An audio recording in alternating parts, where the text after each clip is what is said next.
बिस्मिल्लाहिर्रहमानिर्रहीम। अस्सलाम वालेकुम मेरे प्यारे बहन भाइयों। उम्मीद है आप सब लोग अल्लाह के फजल से ठीक ठाक होंगे। मैं हूं मुस्कान खान और मैं आप सब लोगों को अपने चैनल मुस्कान डेली कुकिंग पर वेलकम करती हूं। तो आज आपकी बहन आप लोगों के लिए बहुत ही यूनिक और टेस्टी ऐसे आलू के पराठे की रेसिपी लेकर आई है जिसे बनाना बहुत ही आसान है और खाने में इतने लाजवाब होंगे कि अगर एक पराठे की भूख होगी तो आप 2 खाने पर मजबूर हो जाएंगे और नरम इतने कि जाते ही मुंह में घुल जाएंगे। इसलिए ये रेसिपी आज बच्चों और बूढ़ों सबकी पसंदीदा होने वाली है और इन्हें ना सिर्फ आप नाश्ते में खा सकते हैं बल्कि बच्चों के टिफिन बॉक्स में भी दे सकते हैं। और इसके मजे को मजीद दोबाला करने के लिए इसके साथ लहसुन की चटनी भी बनाना सिखाऊंगी, इसलिए वीडियो को आपने आखिर तक जरूर देखना है। और अगर वीडियो पसंद है तो इसे लाइक और शेयर करना मत भूलें और अगर चैनल पर नए हैं तो चैनल को भी सब्सक्राइब कर लें। तो चलिए देख लेते हैं कि आलू के पराठे की इस यूनिक और टेस्टी रेसिपी को कैसे बनाना है। बिस्मिल्लाहिर्रहमानिर्रहीम। तो आलू का पराठा बनाने के लिए यहाँ पर हम काफ़ी सारा धनिया लेंगे, 1 प्याज लेंगे, 3 से 4 सब्ज मिर्चें लेंगे और 2 कच्चे आलू लेंगे। यहाँ पर मैंने आलूओं को बहुत अच्छी तरह से वॉश करके खुश कर लिया है और अब हमने इनका छिलका नहीं उतारना बल्कि इनको काट लेना है। और यहाँ पर हम 1 आलू के 4 टुकड़े जो है वो कर लेंगे और यहाँ पर टुकड़े करने के बाद अब हमने इनको बॉईल करना है। और छिलका इसलिए नहीं उतारना कि जब आप छिलके समेत आलूओं को बॉईल करते हैं ना तो वो लेस जो है वो कम छोड़ते हैं। तो यहाँ पर अब हम चूल्हे पर चलते हैं और इनको बॉईल कर लेते हैं। यहाँ पर मैंने एक सॉस पैन में काफी सारा पानी जो है वो उबलने के लिए रख दिया है। तो अब हम इसमें आलू डाल देंगे बिस्मिल्लाहिर्रहमानिर्रहीम और इसके साथ ही हम थोड़ा सा नमक भी डाल देंगे ताकि थोड़ा सा आलूओं में जायका जो है वो आ जाए। तो यहाँ पर अब हम आलूओं को उबलने देते हैं और दूसरा काम कर लेते हैं। अब हम एक मीडियम साइज का प्याज लेंगे और उसे स्लाइसिस में काट लेंगे, लेकिन यहाँ पर मेरे पास छोटा प्याज नहीं था तो इसलिए मैंने बड़ा लिया है। और यहाँ पर मैं हाफ प्याज का इस्तेमाल जो है वो करूंगी और इससे इस तरह से स्लाइसिस में काट लूंगी। फिर आपने इसे एक बाउल में डालना है और इसके अंदर आपने हाफ टी स्पून नमक डालना है और नमक डालने के बाद आपने हाथों से बहुत अच्छी तरह मसलना है ताकि एक एक लच्छा जो है वो अलग हो जाए। तो इसको मसलने के बाद साइड पर रख देंगे और इसके बाद हम इसी तरह से सब्ज मिर्ची और बाकी चीजें जो है वो भी काट लेंगे। इसके अलावा भी मैंने अपने चैनल पर पराठों की बहुत सारी रेसिपीज अपलोड की हुई हैं जो कि आप लोगों ने बहुत पसंद की। अगर नहीं देखी तो वो भी जरूर देखने, बहुत मजे के वो भी बनते हैं। ये सारी चीजें हमने काट ली हैं। अब हम अपने आलूओं को देख लेते हैं। तो यहाँ पर अब हमने छुरी की मदद से देखना है कि हमारे आलू गल गए हैं या नहीं। तो यहाँ पर देखें माशाल्लाह अल्हम्दुलिल्लाह हमारे आलू बहुत अच्छी तरह से गल गए हैं और अब हमने इनको उतार लेना है और उतारने के बाद इनका पानी ड्रेन कर देंगे और इनको हल्का सा ठंडा कर लेंगे। अब हम इनको एक प्लेट में डाल लेंगे और यहाँ पर प्लेट में डालने के बाद अब हमने इनका छिलका जो है वो उतार लेना है और इनका छिलका बड़ी आसानी से उतर जाएगा। आप छुरी की मदद से भी उतार सकते हैं या इस तरह से हाथों से भी उतार देंगे। और सारा छिलका उतारने के बाद अब हमने एक ग्रेटर लेना है और यहाँ पर ये देखें इसका जो सबसे बारीक वाला ग्रेटर होता है ना उससे हमने ग्रेट करना है।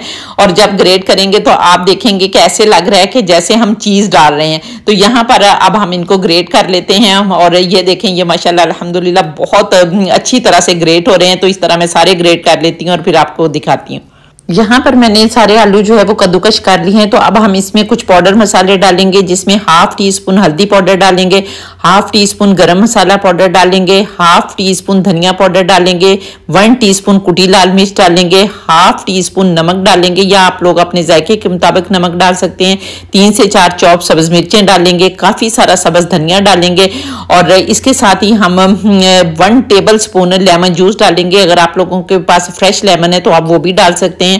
और इसके साथ ही हम 1 टीस्पून अदरक लहसुन का पेस्ट डालेंगे। ये सारी चीजें डालने के बाद अब आपने इसको बहुत अच्छी तरह से मिक्स करना है, बल्कि आटे की तरह गूंदना है। बहुत अच्छी तरह से आटे की तरह इसको गूंद कर तैयार कर लेना है और साइड पे रख लेना है। अब हम एक परात लेंगे और उसके अंदर 2 कप गंदुम का आटा डालेंगे। ये मेजरिंग कप है, आप कोई भी प्याली सेट कर सकते हैं, लेकिन यहाँ पर आपने गंदुम का आटा ही लेना है, मैदा नहीं लेना, क्योंकि गंदुम का आटा जो है वो सेहत के लिए बहुत ही फायदेमंद होता है। और इसको मजीद मजेदार बनाने के लिए यहाँ पर आपने 3 खाने के चम्मच जो है वो बेसन डालना है। तो अब हम इस आटे में भी कुछ मसाले डालेंगे ताकि इसमें भी एक फ्लेवर आए। तो इसमें हम हाफ टी स्पून नमक डालेंगे, हाफ टी स्पून सुरख लाल मिर्च पाउडर डालेंगे और हाफ टी स्पून हम इसमें अजवाइन और कलौंजी डालेंगे। और कलौंजी जो है वो सुन्नत रसूलुल्लाह सल्लल्लाहु अलैहि वसल्लम भी है और हाजमा भी करती है। और इसके साथ ही हम 1 टेबल स्पून इसमें मेल्ट किया हुआ देसी घी डालेंगे, क्योंकि देसी घी का जायका जो है वो बहुत मजे का आता है। और इसके साथ जो मैंने प्याज आपको बताए थे ना कि नमक लगा कर रखना है, वो नमक इसलिए लगाया था कि प्याजों का जितना भी पानी है ना वो निकल आए, ताकि हम उससे को अपने आटे में डालें और इस पानी से हम अपने आटे को नीड करें। तो यहाँ पर अब आपने प्याज डालने के बाद भी बहुत अच्छी तरह से इसको मिक्स करना है ताकि सारी चीजें जो है वो आटे के साथ मिक्स हो जाएं। और यहाँ पर आप देख रहे हैं कि बिल्कुल ये सूखा सूखा सा है। और अब हमने जो आलू बनाकर रखे हुए हैं ना, आलू का बैटर बना के रखा हुआ है, वो आलू डाल देंगे। और ये सारे आलू का बैटर डालने के बाद भी आपने बहुत अच्छी तरह से अभी खुश्क इसको जो है वो नीड करना है। अभी आपने पानी का इस्तेमाल जो है वो बिल्कुल नहीं करना, क्योंकि अब हम फिर देखेंगे कि अगर हमें पानी की जरूरत हुई तो फिर हम पानी का इस्तेमाल करेंगे। तो यहाँ पर ये देखें कि ये अभी मैंने इसको 2-3 मिनट के लिए अच्छी तरह से मिक्स किया, लेकिन अभी भी ये खुश्क खुश्क है, बाइंड नहीं हो रहा, आटे की तरह नहीं बन रहा। तो अब हमने थोड़ा थोड़ा करके पानी डालना है। आपने एकदम पानी डालने की गलती नहीं करनी, वरना ये बहुत पतला हो जाएगा और आपकी सारी रेसिपी जो है वो बर्बाद हो जाएगी।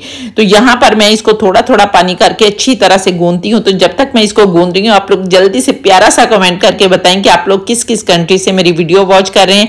और माशाल्लाह अल्हम्दुलिल्लाह बहुत ज्यादा खुशी होती है जब आप लोग प्यारे प्यारे कमेंट करते हैं। तो फिर जिसका यूजफुल कमेंट होता है मैं उसको पिक भी करती हूँ, पिन भी करती हूँ और वीडियो में भी चलाती हूँ। और इसके साथ ही अगर अभी तक आप लोगों ने मेरे चैनल को सब्सक्राइब नहीं किया तो प्लीज जल्दी से चैनल को भी सब्सक्राइब कर लें और साथ बने बेल बटन को जरूर दबा दें ताकि मेरी हर नई वीडियो का नोटिफिकेशन सबसे पहले आपको मिले और आप लोग मेरी यूजफुल वीडियो से फायदा उठा सके। और इसके साथ ही मुझे फेसबुक और इंस्टाग्राम पर भी फॉलो कर लें। तो यहाँ पर देखें मैंने माशाल्लाह अल्हम्दुलिल्लाह आटे को बहुत अच्छी तरह से गूंद लिया है। अब हमने 1 टीस्पून देसी घी जो है वो दोबारा इसके ऊपर लगाना है। और अगर आप देसी घी का इस्तेमाल करेंगे तो आप यकीन करेंगे आपके पराठे बहुत मजे के बनेंगे। तो यहाँ पर हमने ग्रीस कर देना ताकि वो पापड़ी सी जो है ना वो भी ना आए। और अब हमने ढककर इसको 10 मिनट के लिए रेस्ट देना है। तो जब तक हमारा आटा रेस्ट कर रहा है हम लहसुन की चटनी बना लेते हैं। तो लहसुन और सुर्ख मिर्च की चटनी बनाने के लिए यहाँ पर मैंने 5-6 सूखी लाल मिर्चें जो थी उनको आधे घंटे के लिए भिगोकर रख दिया था ताकि ये नरम हो जाएं। तो ये अब नरम हो गई हैं। अब हम इसको ग्राइंडर में डालेंगे और ग्राइंडर में डालने के बाद अब हमें इसके साथ 2 खाने के चम्मच भुने हुए चने होते हैं ना, जो छिलके समेत भी होते हैं और छिलका उतरा हुए भी होते हैं। तो मैंने ये छिलके जो हैं इसके उतरे हुए वो डालेंगे। और इसके साथ ही हम 10-12 जवे लहसुन के डाल देंगे। और फिर 1/2 टीस्पून हम नमक डालेंगे, 1/2 टीस्पून हम जीरा पाउडर डालेंगे, 1/2 टीस्पून धनिया पाउडर डालेंगे और 2 टेबलस्पून इसमें हमने मिर्चों वाला पानी डालना है। और इसके साथ ही 1 खाने का चम्मच हम इसमें सफेद सिरका डाल देंगे। और ये सारी चीजें डालने के बाद अब हम इसको ग्राइंड कर लेते हैं। तो यहाँ पर देखें मैंने इसको ग्राइंड कर लिया है। और ग्राइंड करने के बाद यहाँ पर अब हम इसको किसी भी प्याली में ट्रांसफर कर लेंगे। लेकिन यहाँ पर आपको मिर्चों का कलर जो है वो इतना सुर्ख नहीं लग रहा होगा, क्योंकि मेरी तो मिर्चें इतनी ही सुर्ख थी। हाँ, अलबत्ता जो बहुत ज्यादा सुर्ख नजर आती हैं वो इसके अंदर डाल लेते होंगे कोई भी जो है वो कलर वगैरह। तो यहाँ पर ये मैं आप लोगों को चख के भी दिखाती हूँ। आप यकीन करेंगे इतनी टेस्टी है कि मैं आपको बता नहीं सकती। आपने खुद बनानी है और फिर मुझे कमेंट करके जरूर बताना है कि आप लोगों को मेरे पराठे कैसे लगे और मिर्चों वाली चटनी जो है ये कैसी लगी। तो यहाँ पर अब हम अपने आटे को देख लेते हैं। तो ये देखें माशाल्लाह अल्हम्दुलिल्लाह हमारा आटा जो है वो काफी हद तक नरम भी हो गया है। तो अब हम इसके एक ही साइज के जो है वो पेड़े बना लेते हैं। और यहाँ पर पेड़े जो है आपने रोटी से थोड़े से मोटे बनाने हैं, क्योंकि रोटी के लिए तो थोड़े छोटे पेड़े की जरूरत होती है ना। तो ये हम चूंकि पराठा बना रहे हैं तो आपने थोड़े से बड़े बड़े पराठे पेड़े जो हैं वो बनाने हैं। तो यहाँ पर ये देखिए 4 पेड़े जो हैं वो बन गए हैं। और अब चलिए चूल्हे पर चलते हैं और इनको पकाते हैं। अब हम एक चकला लेंगे और इसके ऊपर खुश्क आटा जो है वो डस्ट करेंगे। अगर आप लोग खुश्क आटा नहीं डस्ट करना चाहते तो आप ऑयल लगाकर या घी लगाकर भी इसको बना सकते हैं। तो यहाँ पर अब आटा डस्ट करने के बाद हम अपना पेड़ा इसके ऊपर रखेंगे और अल्ट पलट करके दोनों तरफ हम इसको खुश्का लगा लेंगे। और लगाने के बाद हाथ से थोड़ा सा जो है वो फ्लैट कर लेंगे। और इसके बाद बेलने की मदद से जिस तरह रोटी बेलते हैं ना, इस तरह आपने बेल लेना है। लेकिन इसको कितना मोटा रखना है वो मैं आप लोगों को दिखाती हूँ, बेल लूँ और फिर आप लोगों को दिखाती हूँ। तो यहाँ पर देखें मैंने बेल लिया और इतनी इसकी मोटाई जो है वो होनी चाहिए कि ना बहुत पतला हो और ना बहुत मोटा हो। तो चलिए अब तवे पर चलते हैं। और यहाँ पर देखें हमने पहले तवे को घी से जो है वो ग्रीस कर लेना है। चूंकि मैं देसी घी से बना रही हूँ तो मैं देसी घी से ही तवे को ग्रीस करूंगी। और फिर हम अपना पराठा जो है इसके ऊपर डाल देंगे। बिस्मिल्लाहिर्रहमानिर्रहीम। और यहाँ पर देखें आपने इसे मीडियम आंच पर पकाना है। ना तो आंच आपने बहुत लो रखनी है और ना बहुत तेज रखनी है, क्योंकि हाई आंच रखेंगे तो पराठा जल्दी से जल जाएगा और अंदर से कच्चा रहेगा। तो मीडियम आंच पर आपने इसको पकाना है।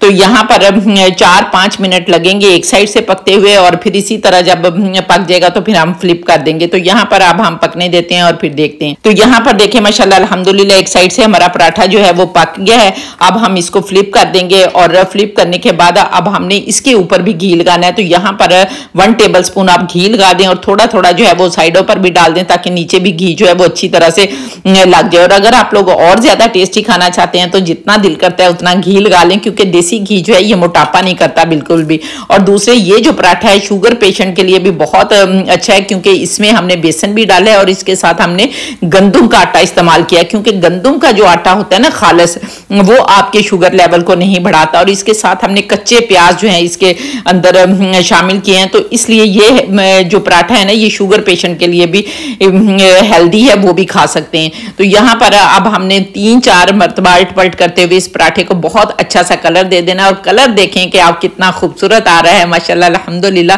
और मुंह में पानी भी बहुत आ रहा है। तो इस तरह से हमने इसको पका लिया है। तो अब हम इसको डिश आउट कर लेते हैं और इसी तरह से हमने इसी प्रोसीजर से दूसरा पराठा भी बना देना है बिस्मिल्लाहिर्रहमानिर्रहीम। और सेम वही प्रोसीजर करके हमने अल्ट पलट करते हुए इस पराठे को भी बना लेना है। तो यहाँ पर मैं इस तरह सारे पराठे बना लेती हूँ और फिर आप लोगों को दिखाती हूँ। तो यहाँ पर देखिए माशाल्लाह अल्हम्दुलिल्लाह मैंने सारे पराठे जो हैं वो बना लिए हैं। तो चलिए अब इन्हें डिश आउट कर लेते हैं बिस्मिल्लाहिर्रहमानिर्रहीम। तो यहाँ पर देखें माशाल्लाह अल्हम्दुलिल्लाह हमारे बहुत मज़े के आलू के पराठे जो है वो बनकर तैयार हो गए हैं। आए जिसने खाने हैं खा लें। और इसके साथ ही यहाँ पर मैंने 2 किस्म की चटनियाँ जो है वो रखी हैं। एक लहसुन की चटनी जो आप लोगों को बनानी सिखाई है, ये तो माशाल्लाह बहुत ही मज़े की। और दूसरा अचार मैंने रखा है और इसमें भी लसूड़ों का अचार है जो कि बहुत ही टेस्टी। यहाँ पर मैं आप लोगों को दिखा भी देती हूँ कि ये कितने सॉफ्ट है। तो ये देखिए माशाल्लाह अल्हम्दुलिल्लाह इतने नरम है कि मुंह में जाते ही घुल जाएंगे। तो बहुत ही मजे के बने हैं कि बेख्तियार कहने को दिल कर रहा है फाबिया ये लाई रब्बी को मत का ज़ीबान, कि मेरे परवरदिगार ने कितनी प्यारी प्यारी नेमतें दी हैं जिनको हम बनाते खाते और अल्लाह का शुक्र अदा करते हैं। तो उम्मीद है आपको मेरी रेसिपी पसंद आई होगी। अगर रेसिपी पसंद आई है तो जल्दी से मेरे चैनल को सब्सक्राइब कर लें। और अगर आप लोग टिकटॉक पर इस रेसिपी को देख रहे हैं तो फिर इसे रीपोस्ट भी कर दें ताकि दूसरे फ्रेंड्स भी इससे फायदा उठा सके। और इंशाअल्लाह ताला नेक्स्ट वीडियो में आपसे दोबारा मुलाकात होगी। तब तक के लिए अपना बहुत सारा ख्याल रखिए और मुझे भी अपनी दुआ में याद रखें। और इसके साथ ही इजाजत दें। अल्लाह हाफिज।